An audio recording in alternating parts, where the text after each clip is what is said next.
ایک دفعہ کا ذکر ہے کہ ایک گھنے جنگل کے قریب ایک چھوٹی سی جھونپڑی میں ایک لکڑہارا اور اس کی بیوی رہتے تھے۔ لکڑہارے کے 2 بچے تھے، بیٹے کا نام ہنسل اور بیٹی کا نام گریٹل تھا۔ وہ لوگ بہت غریب تھے اور اکثر اوقات ان کے پاس کھانے کے لیے کچھ بھی نہ ہوتا تھا۔ ایک دن جب بھوک برداشت سے باہر ہو گئی تو ان کی سوتیلی ماں نے سوچا کہ کیوں نہ بچوں سے جان چھڑوائی جائے۔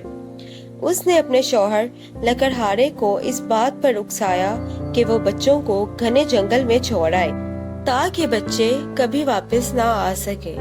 لکڑہارا اس بات پر متفق ہو گیا۔ ہنسل نے یہ ساری باتیں سن لیں اور اب وہ اپنی ماں کے اس منصوبے سے جان بچانے کے لیے راستہ ڈھونڈنے لگا۔ وہ اسی وقت اپنے گھر سے نکلا اور کچھ چمکتی ہوئی کنکریاں جمع کر کے گھر لے آیا۔ اس نے سوچا کہ وہ جنگل جاتے ہوئے یہ کنکریاں راستے میں پھینک کر ایک راستہ بنا لے گا اور پھر اسی راستے کو ڈھونڈ کر اس پر چلتے ہوئے واپس گھر آ جائے گا۔ اگلی صبح جب لکڑہارا اپنے بچوں کو جنگل کی طرف لے کر گیا تو ہنسل نے وہ کنکریاں راستے میں پھینکنا شروع کر دی، اور جب وہ بچوں کو گھنے جنگل میں چھوڑ کر واپس آیا تو ہنسل اور گریٹل انہی کنکریوں کو کا پیچھا کرتے ہوئے واپس گھر آ گئے۔ ان کی سوتیلی ماں ان دونوں کو دیکھ کر بہت غصہ ہوئی، لیکن وہ ہار نہیں ماننا چاہتی تھی۔ کچھ دن کے بعد اس نے لکڑہارے کو پھر اس بات پر اکسایا کہ اب کی بار وہ بچوں کو تھوڑا اور دور چھوڑ کر آئے تاکہ وہ واپس نہ آ سکے۔ ہنسل اور گریٹل نے یہ باتیں پھر سے سن لیں۔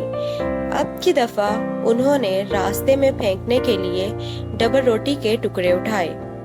جب لکڑہارا انہیں جنگل کی طرف لے جا رہا تھا تو انہوں نے ڈبل روٹی کے ٹکڑے راستے میں پھینکنا شروع کر دیے۔ جب لکڑہارا انہیں جنگل میں چھوڑ کر واپس آ گیا تو جب انہوں نے راستہ ڈھونڈنے کے لیے ڈبل روٹی کے ٹکڑے دیکھے تو انہیں کوئی ڈبل روٹی کا ٹکڑا نظر نہ آیا۔ بدقسمتی سے وہ ٹکڑے پرندے کھا چکے تھے اور اب ہنسل اور گریٹل جنگل میں بھٹک کر رہ گئے تھے۔ ان کے پاس گھر جانے کے لیے کوئی بھی راستہ موجود نہ تھا۔ بھوکے اور تھکے ہارے ہنسل اور گریٹل ایک عجیب گھر کے پاس پہنچے۔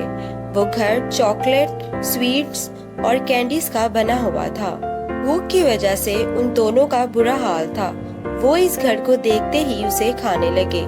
انہیں اس گھر کے بارے میں تھوڑا سا علم تھا کہ یہ گھر کسی چڑیل کی ملکیت تھا جو کہ بچوں کو بہلا پھسلا کر اپنے گھر لاتی ہے اور پھر انہیں پکا کر کھا جاتی ہے۔ اس چڑیل کے پاس ایک جادوئی اوون تھا۔ اس نے ہنسل اور گریٹل کو پکڑ لیا اور ہنسل کو ایک پنجرے میں بند کر دیا اور گریٹل کو کہا کہ وہ گھر کے کام کاج کرے۔ چڑیل ہنسل کو پکا کر کھانا چاہتی تھی۔